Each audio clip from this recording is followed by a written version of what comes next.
Welcome back to Hood Crimes. In today's episode, we're going to go down to Jacksonville, Florida.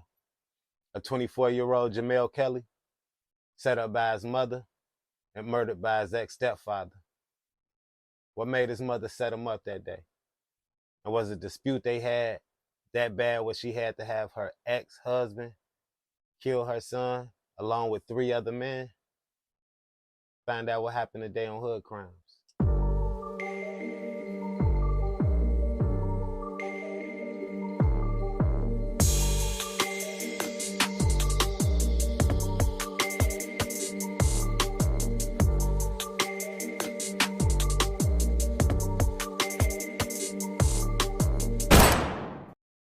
Jamel Kelly was a 24-year-old father of 1. He was born in Jacksonville, Florida. Jamel grew up with his mother and stepfather, Stacy and Gerard Studemeyer. Jamel's biological father was diagnosed with schizophrenia and later committed suicide somewhere between 2006 and 2008. Just like many of us black men growing up in the hood, Jamel started getting in trouble kind of early. Nothing too major though, just a lot of fighting. Jamel's mother said Jamel started to fight in the 3rd grade, and from there, it just wouldn't stop. She said even throughout his teenage years, Jamel would get into fights. Somewhere around the time Jamel became an adult, he had reached a decision to move to Ohio with some other family members. But even that didn't work out. Jamel's mother claimed that once Jamel moved to Ohio, he started to get into it with the family members there and ended up having to come back to Florida. It kind of seemed like Jamel couldn't catch a break. You know, he had been fighting all his life in Jacksonville. Then he moved to Cincinnati. And same thing, you know, he started getting into it with the family members there. Not too long after being in Cincinnati, he went back to Jacksonville. And though we don't really know what's going on in the household, word is that things wasn't as sweet as people made it seem. See, even though Stacy and Gerard had recently separated, Gerard was still around. He would still do things for the other kids. And it was said that Stacy would still sleep with him from time to time. It said that the problem with Jamel and Gerard was no longer in the house. But Jamel felt like Stacy still let Gerard run the house as if he was living there. And we all know that 2 grown men can't run one house. See, the conflict with Jamel and his mother, it really came from Gerard still being around, you know, like he was the man of the house. He wasn't even in the house. I mean, Gerard was with a whole nother woman. On March 6, 2018, police were called to the 6800 block of Langford Street on the north side, saying that some suspicious people were running through the neighborhood. When officers arrived, they spoke with several people, including his mother, Stacy, and Jamel's girlfriend from Ohio. The girlfriend reported that Jamel had been chased by a group of guys away from his home and that she hadn't seen him since. But Stacy, when questioned about Jamel, downplayed the incident as if it was nothing. Officers searched the area several times, but there was no sign of Jamel, nor was there a sign of any crime. Police documented the information and left the area. See, that day, on March 6, 2018, Gerard and 3 other men chased Jamel from his home. When they chased Jamel, they chased him into a wooded area where Gerard would beat him to death with an aluminum bat. Police was called out. But even when the police came out, there was no signs of Jamel. They even say they checked twice. Jamel's body would go missing for 2 months. On March 9th, Jamel's ex-girlfriend called a report that Jamel was still missing and that she hadn't seen him on social media or heard from him. All of which was completely out of his character. Officers added the information to the report. Police made several efforts contacting Jamel, but they were unsuccessful. On March 10th, after additional work was done by the police, a missing persons unit was notified. That would cause the police to launch an additional investigation to see if they can locate Jamel. But that investigation led them to believe that Jamel was deceased. March 13th, Homicide Unit was notified about the case and brought into the investigation. Homicide unit would verify the conclusion that they thought Jamel Kelly was dead and that he was killed by Gerard Studemeyer. Police were told that 3 individuals, including Gerard, had chased Jamel from his house. Once Gerard got in Jamel to the wooded area, they attacked and killed him. Police also had evidence that Gerard and another person loaded Jamel's body into his Lincoln Continental. Sometime after that, the Lincoln Continental was burned and destroyed. See, although police had strong evidence in the case, they still didn't have a body, nor did they have that Lincoln Continental. See, some people who was pretty close to Jamel, they had put together a search party for him. And I mean, shit, a lot of people helped. A lot of people was attending. A lot of people was trying to help find Jamel. Everybody except Jamel's mother, Stacy. This is when law enforcement will call Jamel's mother, Stacy, in for questioning. I didn't have to do anything except for when they find him, they'll get him, take him to a mental facility, and then they'll check to see if everything is okay with him. When was that filed? That was around the same before time. Or after this when you went missing? It might have been the same day. The same day. The same day? It was the same day, yeah. So is it before when you said, because this happened late at night, so was it earlier that day? That morning. So it was the following morning? Yeah. Okay. And you just went down just to get a Baker Act thing? No, I did a restraining order. The Florida Baker Act allows doctors, mental health professionals, judges, and law enforcement to commit a person to a mental health treatment center for up to 72 hours if they display certain violent or suicidal signs of mental illness. And he started talking about killing and all of the stuff like that, so then I did a restraining order also. Now we all know why Stacy filed for the Baker Act. And then she said she also filed for a restraining order. I don't think Stacy filed for a restraining order because she was scared of Jamel. I think Stacy filed for a restraining order because she was covering her and Gerard's tracks. See, when Gerard chased Jamel with them other 3 dudes, they chased Jamel into the woods and beat him to death. Now that, I don't think Stacy knew was gonna happen. But see, the point is, when it did happen, Stacy did nothing. She tried to cover up Gerard's tracks. What type of mother is that? So I did Baker Act him, and they told me that I didn't have to do anything. They said if the detectives or police officer find him, they will get him and they will take him to a mental health facility. So you filed for the Baker Act? And they said I didn't have to do anything except for when they find him, they'll get him, take him to a mental facility, and then they'll check to see if everything is okay. Does Gerard have discontent? No. Against Jamel? Like I said, when Jamel first came back home, they was cool talking. Gerard cut Jamel's hair, because he cuts hair. So he comes and cuts the boy's hair. Is that what he does for our living? No, he drives truck. Okay. So he come over there to the house, he cut the kid's hair, he talked to Jamel, he cut Jamel's hair, he said, oh, Jamel, I got some watches. Brought Jamel like 3 or 4 watches, just stuff like a father would do, like I said. But so Gerard never had any hard feelings towards Jamel. Jamel was just the problem. If you look at this shit, now Stacy would sit there and continue to blame Jamel for everything, saying he was the problem. Gerard had no problems. He was such a father figure. He was doing everything for Jamel. I mean, she just sat there and lied.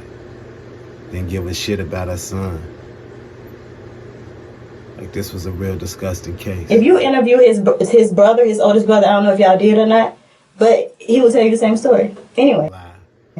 So the next day came, and that's when Jamel, he texted me, and it said, it's real out here. And I can show you the text, but he said, it's real out here in these streets or something, or shit's real in these streets. Do you mind showing me? These are texts from who? From Jamel? Mm-hmm. Okay. This was the last, actually, this is the last time you spoke with him? This is the last text that he sent me. This is on. So he damaged Gerard's vehicle, correct? Yeah, he told me that he stood on the hood of the car. What car is that? The Lincoln. Is that Gerard's? Yeah. So you have a BMW? I have a BMW, a Mercedes, and a Toyota now. Okay. And Gerard has a truck and a Maserati. And he don't have the Lincoln because the Lincoln was kind of like, the Lincoln stayed in the shop probably every week or every 2 weeks. Another lie. It was a raggedy car, And Jamel just stood on it. He was just driving it like to work or whatever. But anyway, Jamel bust the window out of it. Feed into none of that type of stuff anyway. So he came home and he told me, and he bust the windows out of it. I was standing at the top of the stairs when he came in.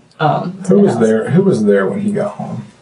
Just me, my son, me and my two sons. Just you and your two boys? Me, Gerard and Ronnie. Lie. Or Ronnie, is that what you call him? Ronnie? Gerard. His name But is you Gerard. call him Ronnie? Okay.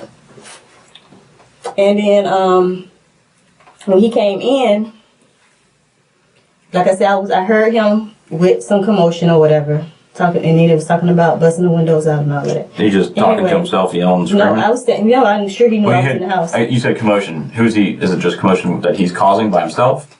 Yeah, because I was standing, when he came in, I went and stood at the top of the stairs, looked down, because I was working. And so then he started talking, and then I went into the room so that I can call my job, tell him that I'm getting ready to get off because, I have a lot of noise going on in my house. So then, by the time, so I did hear commotion, but by the time I go out to the window in my bedroom, because my bedroom is across from the office. Okay. That's when I looked out and I saw people outside. I mean, shit. It looked like all Stacy do is lie. She kept telling lie after lie after lie. And the investigators already knew the answers to the question that they was asking. They just wanted to see if she would break. And I ain't gonna lie. Shit, she stayed pretty solid. And I ain't mad at that. I'm just mad at the fact that it was her son. I mean, you stayed that solid for your ex-husband. And on top of all that, I mean, this is your kid, your own flesh and blood. And you turned your back on him for a man. How many people were in the car? Maybe 3. Okay. How many people did you see down the street with 3. your son? Mm-hmm. You only saw 3? Mm-hmm. So you saw your son and 2 people? No. 4. Total So 4 of 4. total. Mm-hmm. Okay, a total of 4 people. Can you describe those people to us? I can know he's tall He's guy, tall. but like I said, it was down. It's dark. Mm-hmm. It was all the way down the street on the opposite side of the street, so I couldn't even see Jamel's face. You know what I'm saying? So no. You know, it's crazy because Stacy didn't even want to help with the information on identifying the guys who was chasing her son. She said it was dark. She couldn't see him. Hell, she said she could barely see Jamel's face. If you keep watching, she says that she tells Michaela, which is Jamel's girlfriend, to get out of the car. And Michaela says no, she doesn't want to get out of the car. She said she was going to wait on the police. I mean, shit, probably because she was like, I'm gonna get out when the police come. I said, okay, fine. So the police eventually ended up coming, and the police eventually ended up coming. There, I called the tow truck driver, and I told him I wanted to take this car to Toyota, which the police ended up backing his car out. To rekey it? To rekey it. So I have the rekey right here. I got 1 key. Okay. And I went and picked it up. And Do you still have that car now? That's the car that I drive. Oh, that's the one you're driving right now? That's the car that I'm driving, yep. And Okay.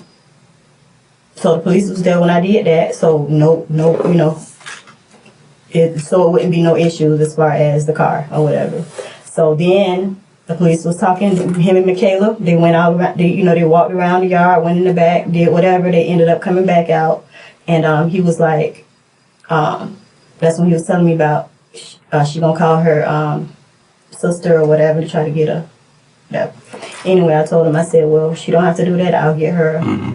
So I ended up doing that. You got her the ticket you said? The plane ticket, and then she ended up calling me. I'm sorry, but I misunderstood. Who walked into the backyard with Michaela? The police officer. Oh, okay. In the back of your house? Mm-hmm. Okay. Yeah, I don't know how far, I don't know exactly where they went, but I know they went back there. Okay. And then they ended up coming. And they were looking for Jamel? I guess it was for Jamel. Mm-hmm. Okay. And then, like I said, the police officer was there. I said, well, are you going to take, they said they would take her to the train, or the airport. And so they took us to the airport, and then she ended up calling me, and I ended up going back to the airport at like 3-something or 4-something in the morning. I could get my credit card receipt because I ended up having to pay for her bag because she didn't have no money. So I had So to you get actually drove $25. there? Yep, I was trying to do Cash App. And I show you that on my phone where I was trying to do Cash App to her, and then she was like, "Oh, I don't have my card." So I was like, "Okay." So I was trying to figure out. I called the airport, trying to talk to the supervisor or something. I was trying to do whatever it took for me not to have to go all the way over there. Sure. But they couldn't do it, so I ended up driving up there, paying for her things so she could put her bag on the plane. How old's Michaela? I think like 18. She like the same age as my son now. That baby. Did anyone go with you to the airport? You were by yourself?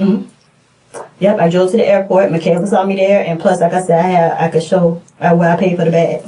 Did Michaela say anything else to you while you guys were at the airport? She didn't say anything. She went and sat. She was like, "Thank you." She went and sat on the thing, and that was it.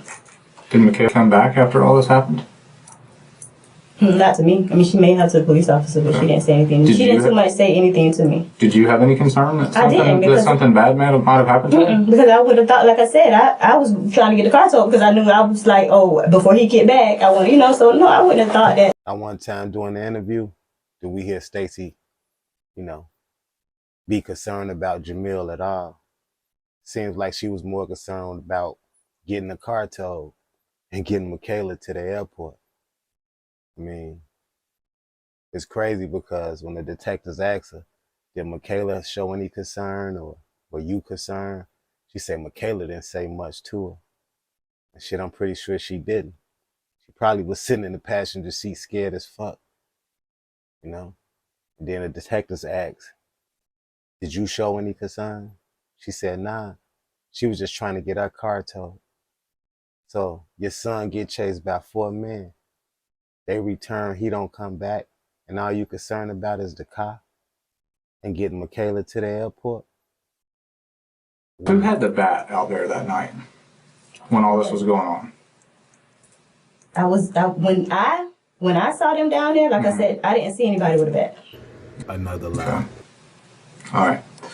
So this is where things get a little inconsistent, I guess you would say. Okay. There were some independent witnesses that were present and saw some things that happened that night. Okay. And obviously we've obtained some information from those people. I think Detective Lassard told you earlier. Obviously, I'm sure, I can't imagine the roller coaster of emotions you're probably going through with the fact that you haven't heard from your son in over 2 months now. I don't think some of the things just don't quite make sense. We're entering into an area that's getting a little slippery, okay? And we want to ensure that this area that we're entering into doesn't have any effect on you or your family, any further effect, because it sounds like you've experienced, a whole lot already with the fact that we can't find Jamel. Nobody knows where Jamel is. Yeah. Okay. But the fact of the matter is that this case got transferred to homicide for a reason. Okay?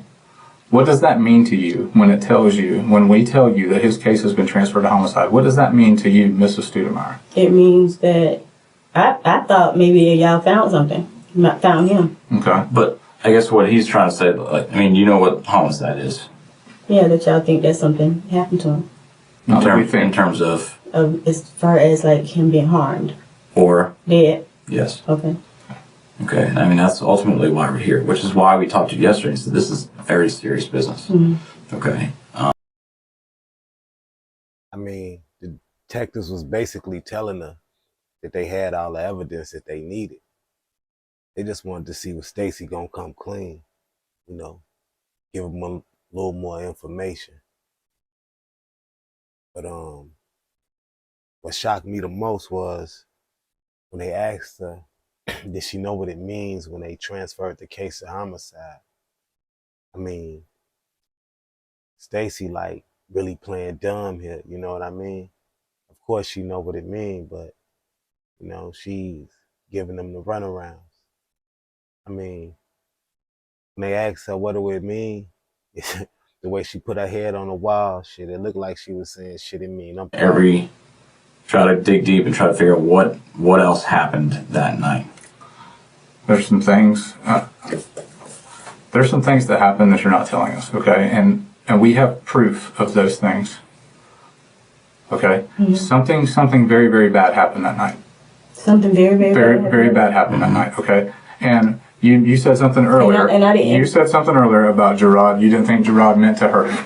Okay, you said that very early on. I didn't say he meant her. I said I don't think he would ever hurt him. He would ever hurt him. Oh, That he would ever hurt him. Okay, And indicating that he would ever do something intentionally. Right. Okay, but I think we can sit here and agree that both of those, when I say both, Gerard and Jamel were probably upset with each other over what happened at the park. We've got Jamel going to the park embarrassing Gerard in front of other people up there at Gerard's own organization, which would make anyone upset. Mm-hmm. Okay, do we agree with that? Mm-hmm. Okay. And then on top of that, or combined with that, we have Jamel intentionally damaging some property of Gerard's, right? Mm-hmm. So what we don't want to see happen is for you to come in here and provide us with information knowingly that that information is not true and complete and factual to your knowledge, okay? And I can tell you right now that we have information and we have evidence that contradicts what you are telling us. We have witnesses that saw you interact with Gerard at the house while this is going on, okay? I'm telling you this, okay? And I'm telling you that we have evidence to support that. Okay, as part of our investigation, we look at a lot of different things. Even with all the evidence on the table, Stacy wasn't about to turn on Gerard. I mean, she continued to sit there and, lie. You know what I mean? She's not concerned about Jamel. They basically told her, look, the evidence is on the table. Jamel is dead and Gerard killed him. But she wasn't trying to hear it. In Stacy's eyes, it's like Gerard could do no wrong. It's like, even though she had separated from that man, she had some type of weird love, that was stronger than the love she had for her son. Sick. But as we carry on, the detectives is gonna just come out and tell her, hey, listen, Jamel is dead. Just want y'all to watch her reaction. Jamel is dead, okay? He's not coming back. That's not an easy thing to tell a family member or a loved one. You found him? We have evidence that we found during our investigation that tells us Jamel is deceased. Okay? But where is he at? So that takes things to an entirely different level now. We're no longer talking about misdemeanor, assault, or a battery, or something like that. Okay? Where is he at? That's something that I believe that you and everyone that was there is going to be able to help us with. Okay? I don't know how. I mean, I don't know how I can help you. You can decide whether your devotion is going to be to you. How do you know Jamel is dead? I'm very confident that Jamel is dead. Okay, I just told you. I'm not going to spoon feed you and hand you every piece of evidence that we have, okay? Because at some point, this is a two-way street. And when I say that, this is what I mean, okay? You and I, have we ever, prior to yesterday, have we ever met before? Okay. So it would be safe to say that we don't know each other, right? We have never had any personal interaction with each other. Where's Jamel at? That's what we want to know, Mrs. Studemeyer. Well, if you know you did, you tell me where you at. Well, we believe that. I believe that the people that were involved in this hold the key to that answer. And you can those people, those are the people that are closest to you. Okay? See, most mothers would break down in tears if they heard that their son was dead. But when detectives told Stacy that Jamel was dead, it would take her a moment before she remembered to throw in a fake cry. See, Stacy wasn't concerned with Jamel being dead because Stacy knew that Jamel was dead. Stacy was more concerned with what the police knew because she knew that if the police had a body, that it would be over for her and Gerard. But please, please, please don't allow yourself to get caught up in something that because of something that someone else did. But how do I know what happened? How do I know what happened if I was in front of the house with Michaela? Like, how do I know what happened to him? Ms. Studemeyer. You've had some If they came, the people involved in this incident if they came, are very close to you. Okay, so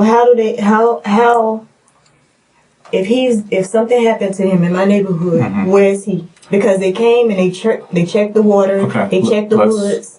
Let's do this, okay? Let's get back to what I was trying to explain to you. You don't know if he did or not. I do. Okay. How did Gerard leave that night? How did he leave your house? Someone else did. But how do I know what happened? How do I know what happened if I was in front of the house with Michaela? Like, how do I know what happened to him? Let's do them. You've had some. If they came, The people involved in this incident if they came, are very close to you. okay. So how do they? How?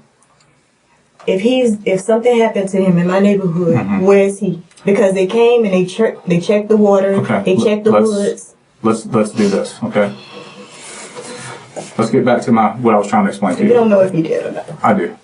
Okay. How did Gerard leave that night? How did he leave your house?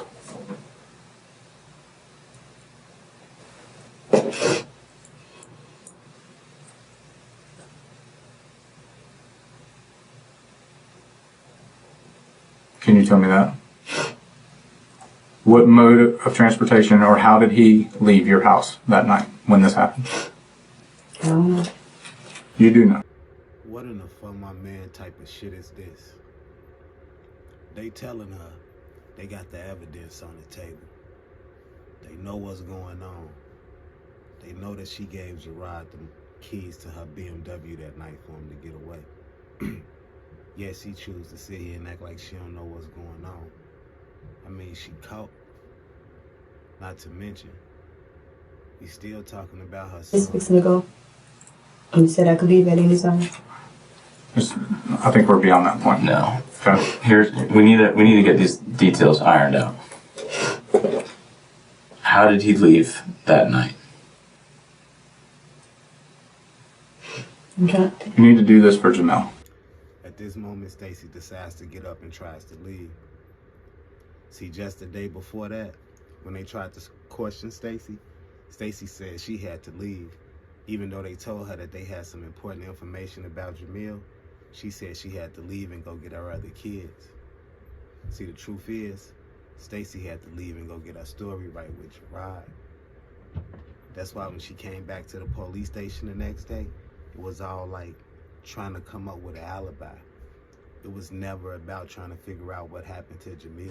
This is not something that we look forward to. Yeah, but y'all do that when y'all know when y'all found the body. Not necessarily. Not necessarily. I think that's the CSI factor, or the CSI effect. That's the effect that these little crime shows that they put on TV has on everyone. Everyone sees this Hollywood production and feels like that's the way it happens in real life. That is not even remotely close to What how. else would explain that Jamel has pretty much fallen off the face of the earth? He hasn't contacted you. He hasn't contacted Michaela. He hasn't contacted family in Ohio. He hasn't come home. See that? You know what that is?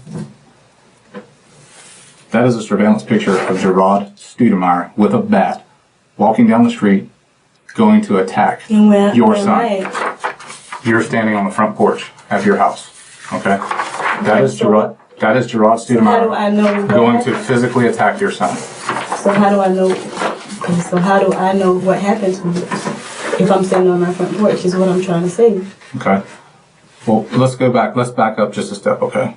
Initially, you said Gerard wasn't there. Gerard was there. You know that, and I know that. Correct? Why are you so protective over Gerard being there that night? Okay? We agree that Gerard was there. Okay? And we know that Gerard was upset. We agree on that. Okay? Right? Mm-hmm. Okay. And ultimately, he had a reason to be upset. I mean, in terms of what happened at the ballpark. Mm-hmm. But we need to figure out what happened after that. All we do know has happened is that Jamel was last seen running away from 4 people. And then those 4 people came back, and Jamel's not there. You live in a small neighborhood that's closed off to a bunch of trees. Mm-hmm. It's not like he could have ran across into a major interstate or something like that and hooked a ride on them. You know, it's off the. I'm lost as to what you're trying to get at. He asked me for the keys to the car. So was Jamel in the car? Is that what you're saying? Jamel was not in the car. Okay. Okay? Okay. But he took the car for a specific reason. What reason? Well, he put something in the car. Remember, there's cameras everywhere. He put that bat in that car. Oh, the bat. Mm-hmm. But that, I mean, that, he could have put that in any car. He could have put that in. He could have. Stacey, you're So you saying that? teasing So you your- saying that something was on the bat? Remember what we said earlier about I'm not going to spoon feed you and give you every little thing we got? Look, listen. The bat? He put the. Listen to me. You can just No, say what you I'm want, or you can just tell us what happened. Because I don't know. I promise you, I don't know. I was not okay. So he asked me for the keys to the car. I didn't think anything of that. Mm-hmm. Because, like I've said, I'm not thinking anything because I'm saying to myself, I'm thinking to get this car while police here before Jamel come back. Mm-hmm. So obviously, I'm thinking that Jamel coming back. Mm-hmm. So if he put there's a lot of bats up there at the park. So if he put the car in the bat, the bat in the car. Okay, whatever. Ask me whatever you want to ask me because